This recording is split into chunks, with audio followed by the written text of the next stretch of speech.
Hello friends, कैसे आप सब। उम्मीद है आप लोगों की तैयारी अच्छी चल रही होगी। यह पेपर जो है कक्षा 12 का पेपर है और ये अभी 2023 में पेपर हुआ है, इसको देख सकते हैं आप लोग। और ये मऊ डिस्ट्रिक्ट का पेपर है। इसके बाद जो है इसमें जो भी प्रश्न आए उनके प्रश्नों का लेवल देखेंगे, कैसे प्रश्न था। जो लोग प्राविधिक कला का पेपर अगले साल देने वाले हैं या इस साल दिए हैं उनके लिए भी महत्वपूर्ण होने वाला है। साथ में जो टीजीटी पीजीटी की तैयारी कर रहे हैं वो लोग भी देख लें, हो सकता है प्राविधिक कला से 2-3 प्रश्न आ जाएँ आप लोगों को। तो देखिए कैसा प्रश्न था उसका देखते हैं। तो स्टार्टिंग में जो था दिया गया था 15 मिनट परीक्षार्थियों को प्रश्न पढ़ने के लिए दिया गया था। नेक्स्ट जो है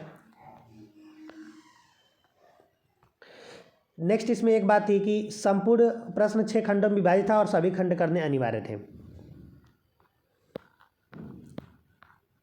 अब पहले खंड के प्रश्न देखते हैं।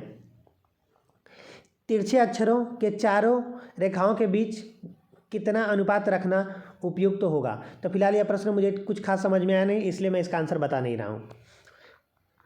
नेक्स्ट देखेंगे 4 सेंटीमीटर 3 सेंटीमीटर के आयत का विकर्ण 200 मीटर को प्रदर्शित करता है। निरूपक भिन्न क्या होगी। तो इसका आंसर होगा ऑप्शन नंबर ए 1/4000।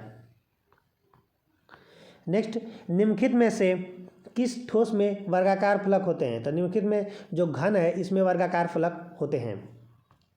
और पूछा था आपसे एक साधारण ईंट का सम्मुख दृश्य होगा, इसका आंसर होगा आयत। नेक्स्ट पूछा गया था एक समान ऊंचाई की लंब रेखाएं कितनी दूर होती जाएंगी। तो इसका आंसर होगा जितनी दूर होती जाएंगी कैसी प्रतीत होंगी। तो इसका आंसर होगा नीची।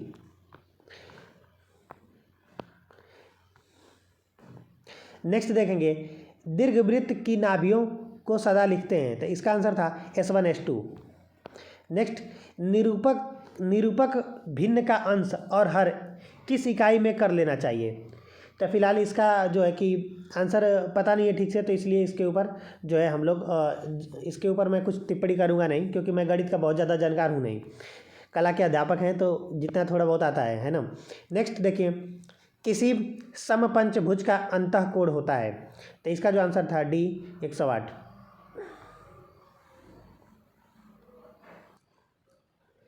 नेक्स्ट डायगोनल शब्द की रचना हेतु कुल खानों का अनुपात क्या है। तो इसका जो है डायगोनल शब्द लिखना पड़ेगा आप लोगों को, उसके बाद उसको काउंट करना पड़ेगा। तो अभी फिलहाल हमने किया नहीं इसलिए मैं बता नहीं रहा आप लोगों को। नेक्स्ट धरती रेखा पर धरती तल के अतिरिक्त कौन सा तल मिलता है। धरती रेखा पर धरती तल के अतिरिक्त और कौन सा तल मिलता है। तो इस प्रश्न का भी आंसर मुझे एग्जैक्ट नहीं मैं बता सकता हूँ, ठीक है, शायद मुख्य तल हो, ठीक है। नेक्स्ट देखते हैं। वही प्रश्न जो है अब इंग्लिश में दिया हुआ है। इंग्लिश में देने के बाद अब खंड ख देखिए, यहाँ खंड स है तो खंड स को अवॉइड करते हुए हम लोग पहले खंड ख देखेंगे, क्योंकि PDF बनाने में थोड़ा बहुत इधर उधर हो गया होगा। अब देखिए खंड ख था।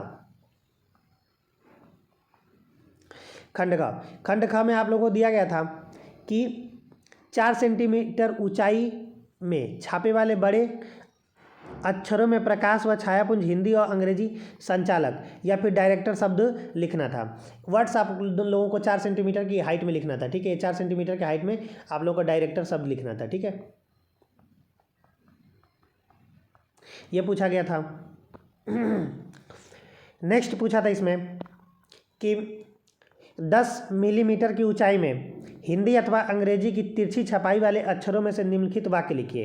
तिरछी छपाई के जो अक्षर होते हैं हिंदी या अंग्रेजी में उसको लिखना था। तो उसमें आप लोगों को दिया गया था कि आप भला तो जग भला, या तो इसे लिखना था या फिर लिखना था गुड माइंड और गुड फाइंड, इन दोनों में से कोई एक लिखना था, या हिंदी या कोई इंग्लिश।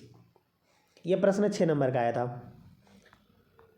नेक्स्ट देख लीजिए, या अथवा करके ये जो जिसको लिखना नहीं आ रहा है उसके लिए भी आपको रचना करने के लिए दिया गया था। तो विकर्ण मापनी की रचना कीजिए जिसमें 1 किलोमीटर तक जिसमें 1 किलोमीटर तक पढ़ा जा सके।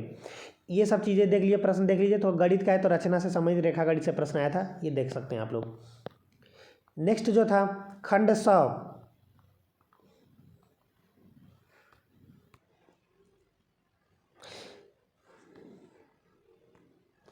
खंड सा देख लीजिए, सेक्शन C। इसमें पूछा था क्वेश्चन नंबर 3, किसी दीर्घवृत्त के बाहर स्थिर बिंदु पर से स्पर्श रेखा खींचिए।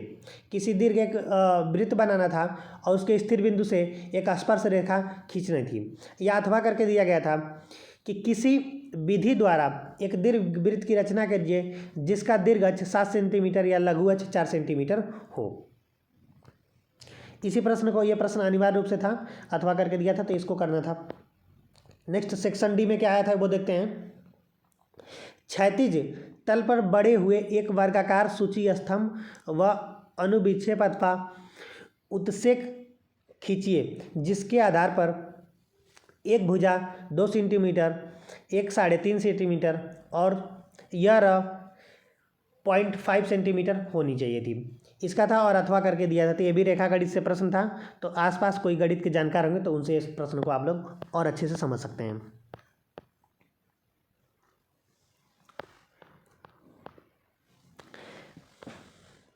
अब देखिए सेक्शन 5 यानी कि सेक्शन ई। सेक्शन ई में भी रचना से ही आपका प्रश्न आया था, रेखा गणित से, और उसके बाद अथवा करके दिया था कि अंग्रेजी के अक्षर ए का सममिति चित्र बनाइए। अक्षर की चौड़ाई, ये जो चौड़ाई थी वो 5 सेंटीमीटर तथा उसकी हाइट जो है वो कितनी थी, तो 7 सेंटीमीटर थी। समझ में आ रहा है? ये देख लीजिएगा, ए की काट 1 वर्ग सेंटीमीटर होनी चाहिए थी। तो यहाँ से जो है ऐसे आपको बनाना था। इसकी जो है चौड़ाई आपकी जो थी ये थी 5 और इसकी हाइट थी जो है 7, और ए की काट बोला 1 वर्ग सेंटीमीटर, तो यहाँ पे ऐसे, यहाँ पे ठीक है 1 सेंटीमीटर का यहाँ पे जो थिकनेस यहाँ पे होनी चाहिए ऊपर की, ठीक है। इस तरह से ये प्रश्न, माफ़ कीजिएगा, ए की काट, ये जो काट इसको बोला था 1 सेंटीमीटर, ठीक है। नेक्स्ट देखेंगे खंड जो है एफ, सेक्शन एफ या खंड फ। इसमें आप लोगों से चित्र बनाने को पूछा गया था।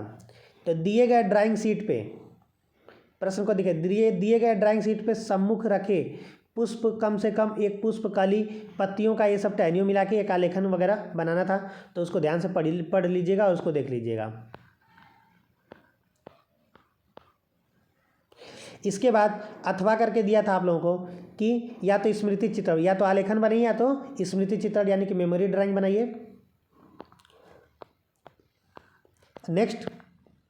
नेक्स्ट अभी अथवा करके दिया था तो वो भी देख लेते हैं क्या दिया है। वो दिया था कि दृश्य चित्र यानी कि एक लैंडस्केप बनाइए, और वो उस लैंडस्केप का जो है किस तरह से उसका संयोजन होना चाहिए वो सब चीज़ें इसमें दिखाई गई हैं कि इस तरह से उसको संयोजन करना था, कंपोजिशन उसका इसी तरह से होना चाहिए था। तो आई होप कि आप लोगों को ये प्राविधिक कला का जो क्वेश्चन पेपर है देख के अच्छा लगा होगा। और यूपी जीटी वाले भी एक बार प्रश्नों को देख लीजिएगा, विशेषकर बहुविकल्पी को देख लीजिएगा, ठीक है। तो आई होप कि आप लोगों को क्लास अच्छी लगी होगी, और अगर अच्छा लगा है तो लाइक करिए, चैनल पे पहली बार है तो सब्सक्राइब करिए। Thank you so much, thanks for watching.